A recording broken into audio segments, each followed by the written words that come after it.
എല്ലാവർക്കും ഒരുപാട് സ്നേഹത്തോടെ മിനീസ് കിച്ചണിലേക്ക് ഹാർദവമായ സ്വാഗതം. ഇന്ന് നമ്മൾ 1 കപ്പ് ഗോതമ്പ് മാവ് കൊണ്ട് പുതിയ രുചിയിലൊരു ബ്രേക്ക്ഫാസ്റ്റ് റെസിപ്പിയാണ് ചെയ്യാൻ പോകുന്നത്. ഇത് ബ്രേക്ക്ഫാസ്റ്റിനോ ലഞ്ചിനോ ഡിന്നറിനോ ഉണ്ടാക്കാം. സാധാരണ ഉണ്ടാക്കാറുള്ള ഇഡ്ഡലിയും ദോശയുമല്ലാതെ ഇങ്ങനെ പുതുമയുള്ള വിഭവങ്ങൾ വളരെ എളുപ്പത്തിൽ ഉണ്ടാക്കി കഴിച്ചു നോക്കൂ.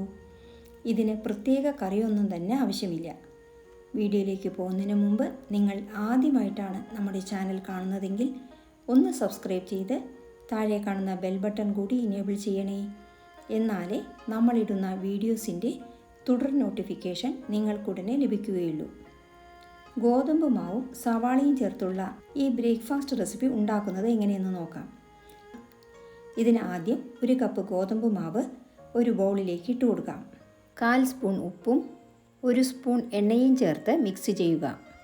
ഉപ്പും എണ്ണയും മാവിൽ എല്ലായിടത്തും ഒരുപോലെ ആവുന്നതിന് വേണ്ടിയാണ് നല്ലപോലെ മിക്സ് ചെയ്യണമെന്ന് പറയുന്നത്. അല്ലെങ്കിൽ ഉപ്പ് അവിടെ കട്ട കെട്ടി കിടക്കും. ഇനി വെള്ളം കുറേശ്ശെ ഒഴിച്ച് കട്ടിയിൽ ചപ്പാത്തി മാവിൻ്റെ പാകത്തിൽ കുഴച്ച് വയ്ക്കുക. ഈ മാവ് കുഴച്ച് ഫ്രിഡ്ജിൽ വെച്ചാൽ വൈകുന്നേരം ഈവനിങ് സ്നാക്സായോ രാത്രിയിലെ ഡിന്നറിനോ ഉണ്ടാക്കാം. ഉണ്ടാക്കുന്നതിന് 1 മണിക്കൂർ മുമ്പെങ്കിലും മാവ് ഫ്രിഡ്ജിൽ നിന്നെടുത്ത് പുറത്ത് വയ്ക്കണം. അങ്ങനെ ചെയ്യുകയാണെങ്കിൽ ചപ്പാത്തി നൈസായി പരത്താൻ ബുദ്ധിമുട്ടുണ്ടാവില്ല. മാവ് ലൂസായി കുഴച്ചാൽ പേടിക്കേണ്ട. ഇത് അഡ്ജസ്റ്റ് ചെയ്യാൻ ഗോതമ്പ് മാവ് കുറച്ചുകൂടി ചേർത്ത് കട്ടിയിൽ കുഴച്ചാൽ മതി. മേലെ 1 സ്പൂൺ എണ്ണ ഒഴിച്ച് ഒന്നുകൂടി കുഴയ്ക്കുക. ഇനി ഇത് റെസ്റ്റ് ചെയ്യാനൊന്നും വെക്കേണ്ട, ഉടനെ തന്നെ ഉണ്ടാക്കാം. നമ്മൾ കുഴച്ചു വെച്ച സോഫ്റ്റ് മാവിൽ നിന്നും ചെറിയ ഉരുളകൾ ഉരുട്ടിയെടുക്കുക. 1 കപ്പ് അതായത് 250 ഗ്രാം ഗോതമ്പ് മാവിൽ നിന്നും 5 ഉരുളകളാണ് നമ്മൾക്ക് കിട്ടിയത്. 2 പേർക്ക് ബ്രേക്ക്ഫാസ്റ്റിന് ഇത് ധാരാളമാണ്. ഇനി ഇതിൽ നിന്നും ഒരു ചെറിയ ഉരുളയെടുത്ത് ഗോതമ്പ് മാവ് തൂവി നൈസായി പരത്തുക. ഇത് മൈദാ മാവിലും ഉണ്ടാക്കാം. ഹെൽത്ത് വൈസ് നോക്കുകയാണെങ്കിൽ മൈദാ മാവിനേക്കാൾ നല്ലത് ഗോതമ്പ് മാവാണ്. കുട്ടികൾക്ക് ഇത് ലഞ്ച് ബോക്സിൽ കൊടുത്തയച്ചാൽ അവർ ആസ്വദിച്ച് മുഴുവൻ കഴിച്ചുകൊള്ളും. ഇനി അമ്മമാർക്ക് ലഞ്ച് ബോക്സിൽ ബാക്കി വയ്ക്കുമെന്നുള്ള ടെൻഷൻ വേണ്ട. പരത്തിയ ചപ്പാത്തിയിലേക്ക് എണ്ണ പുരട്ടി കൊടുക്കുക. അതിനുശേഷം കുറച്ച് ഗോതമ്പ് മാവെടുത്ത് മേലെ തൂവുക. ഇനി ഇത് ഇങ്ങനെ ടൈറ്റായി മടക്കുക. ടൈറ്റായി മടക്കിയില്ലെങ്കിൽ എണ്ണയിലിടുമ്പോൾ ഈ ലെയേഴ്സ് എല്ലാം അഴിഞ്ഞു വരും. ഇത് സാവധാനത്തിൽ ഒന്ന് വലിച്ചു നീട്ടിയതിന് ശേഷം ചെറുതായി മുറിക്കുക. എത്ര തിക്നെസ് വേണമെന്ന് നിങ്ങൾക്ക് തീരുമാനിക്കാം. ഇനി നമ്മൾക്ക് മുറിച്ച ഗോതമ്പ് മാവ് കഷ്ണങ്ങൾ ഒരു പ്ലേറ്റിലേക്ക് മാറ്റാം. ഇങ്ങനെ എല്ലാ ചപ്പാത്തിയും പരത്തി എണ്ണ തടവി മുകളിൽ മാവ് തൂവി മടക്കി മുറിച്ചു വയ്ക്കുക. ഗോതമ്പ് മാവ് പരത്തി കഷ്ണങ്ങളാക്കി ഒരു പാത്രത്തിൽ അടച്ച് സൂക്ഷിച്ചാൽ 2-3 ദിവസം വരെ കേടുകൂടാതെ ഇരിക്കും. ആവശ്യമുള്ളപ്പോൾ വറുത്തെടുത്താൽ മതി. ഇനി ഇത് വറുത്തെടുക്കാൻ എണ്ണ വയ്ക്കാം. ഇതിന് ഗ്യാസ് കത്തിച്ച് ഒരു കടായി വയ്ക്കുക. കടായിൽ വെള്ളമയം ഉണ്ടെങ്കിൽ അത് വറ്റിയതിന് ശേഷം മാത്രം വറക്കുവാനുള്ള എണ്ണ ഒഴിച്ചു കൊടുക്കുക. കടായിൽ വെള്ളമുണ്ടെങ്കിൽ അതിൻ്റെ കൂടെ എണ്ണ ഒഴിച്ചാൽ എണ്ണ ചൂടാവുമ്പോൾ പൊട്ടിത്തെറിക്കും.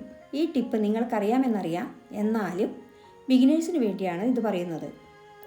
എണ്ണ ചൂടായോ എന്നറിയാൻ എണ്ണയുടെ മുകളിൽ കൈവച്ച് നോക്കിയാൽ ചൂട് കയ്യിലേക്ക് അടിക്കുന്നുണ്ടെങ്കിൽ മനസ്സിലാക്കാം എണ്ണ പാകത്തിന് ചൂടായിട്ടുണ്ടെന്ന്. അതുപോലെ ഒരു നുള്ളു മാവെടുത്ത് എണ്ണയിലേക്കിട്ടാൽ മാവ് എണ്ണയുടെ അടിയിൽ പോയി പെട്ടെന്ന് മുകളിലേക്ക് വരുന്നുണ്ടെങ്കിലും മനസ്സിലാക്കാം എണ്ണ പാകത്തിന് ചൂടായി എന്ന്. ചൂടായ എണ്ണയിലേക്ക് നമ്മൾ കഷ്ണങ്ങളാക്കി വെച്ച ഗോതമ്പ് മാവ് ഇട്ട് കൊടുക്കുക. മീഡിയം ഫ്ലെയിമിൽ ക്രിസ്പി ആകുന്നതുവരെ 2 വശവും തിരിച്ചും മറിച്ചുമിട്ട് വറക്കുക. നമ്മൾ ഗോതമ്പ് മാവ് കട്ടിയിൽ കുഴച്ചത് കാരണം ഒട്ടും തന്നെ എണ്ണ കുടിക്കുകയില്ല. ഗോൾഡൻ കളർ ആവുമ്പോൾ കോരി മാറ്റാം. ഇങ്ങനെ എല്ലാ കഷ്ണങ്ങളും എണ്ണയിലിട്ട് നല്ല ക്രിസ്പിയായി വറുത്തു വരുക. ഇനി നമ്മൾക്ക് ഒരു മസാല തയ്യാറാക്കാം. ഇതിന് ഗ്യാസ് കത്തിച്ച് ഒരു പാൻ വയ്ക്കുക. പാനിലേക്ക് നമ്മൾ വറക്കാൻ യൂസ് ചെയ്ത എണ്ണയിൽ നിന്നും 2 സ്പൂൺ എണ്ണ ഒഴിച്ചു കൊടുക്കുക. പാൻ വയ്ക്കുന്നതിന് മുമ്പ് തന്നെ 2 സവാള, മല്ലിയില, കറിവേപ്പില, ക്യാപ്സിക്കം, സ്പ്രിംഗ് ഓനിയൻ എന്നിവ അരിഞ്ഞു വെക്കണം. സ്പ്രിംഗ് ഓനിയനും ക്യാപ്സിക്കവും ഓപ്ഷനിലാണ്, ഉണ്ടെങ്കിൽ ഉപയോഗിക്കാം. നല്ല ചൂടുള്ള എണ്ണ ആയതുകൊണ്ട് ഉടനെ തന്നെ അരിഞ്ഞു വെച്ച 2 സവാള ചേർക്കുക. സവാള ഒന്ന് വാടി വരുമ്പോൾ 1/2 സ്പൂൺ ഉപ്പ് ചേർക്കുക. ഉപ്പ് ചേർത്ത് വഴറ്റുമ്പോൾ സവാള പെട്ടെന്ന് വാടി വരും.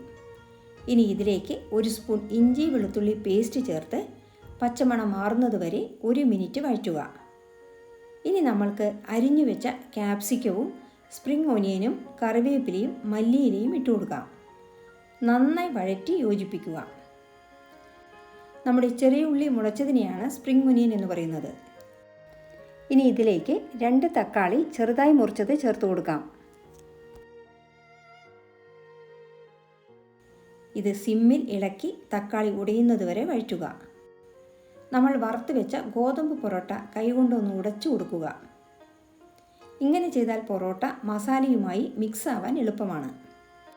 മസാല ഒരുപാട് വഴറ്റേണ്ട, സവാള കുറച്ച് ക്രഞ്ചി ഇരിക്കുന്നതാണ് സ്വാദ്.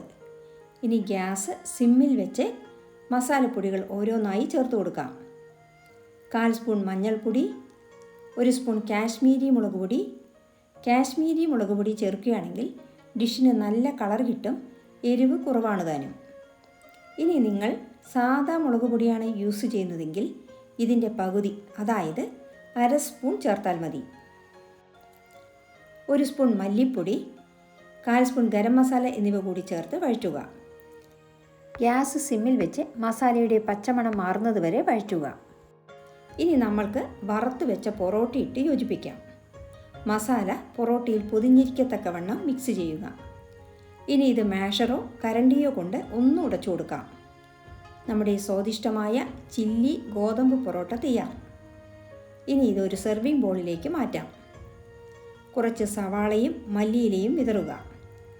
തക്കാളി അരിഞ്ഞത് കൂടി ചേർത്താൽ കാണാൻ കുറച്ചുകൂടി മനോഹരമായിരിക്കും. ഇനി നിങ്ങൾക്ക് ക്യാരറ്റ് ഗ്രേറ്റ് ചെയ്തത് വേണമെങ്കിൽ അതും ഇതുപോലെ തൂവി കൊടുത്താൽ മതി. ഈ വിഭവം നിറഞ്ഞ സ്നേഹത്തോടെ എല്ലാവർക്കുമായി സമർപ്പിക്കുന്നു, പ്രത്യേകിച്ചും കുട്ടികൾക്ക്. ഇത് ഉണ്ടാക്കി കഴിച്ചു നോക്കി അഭിപ്രായം പറയുമല്ലോ. ഈ വീഡിയോ ഇഷ്ടമായാൽ ലൈക്ക് ചെയ്യാനും നിങ്ങളുടെ പ്രിയപ്പെട്ടവർക്ക് അയച്ചു കൊടുക്കാനും മറക്കരുതേ. കൂടാതെ നിങ്ങളുടെ വിലയേറിയ അഭിപ്രായങ്ങൾ താഴെ കമൻറ്റ് ബോക്സിൽ രേഖപ്പെടുത്തുമല്ലോ. വീണ്ടും മറ്റൊരു നല്ല വിഭവവുമായി കാണാം. Thank you for watching and supporting.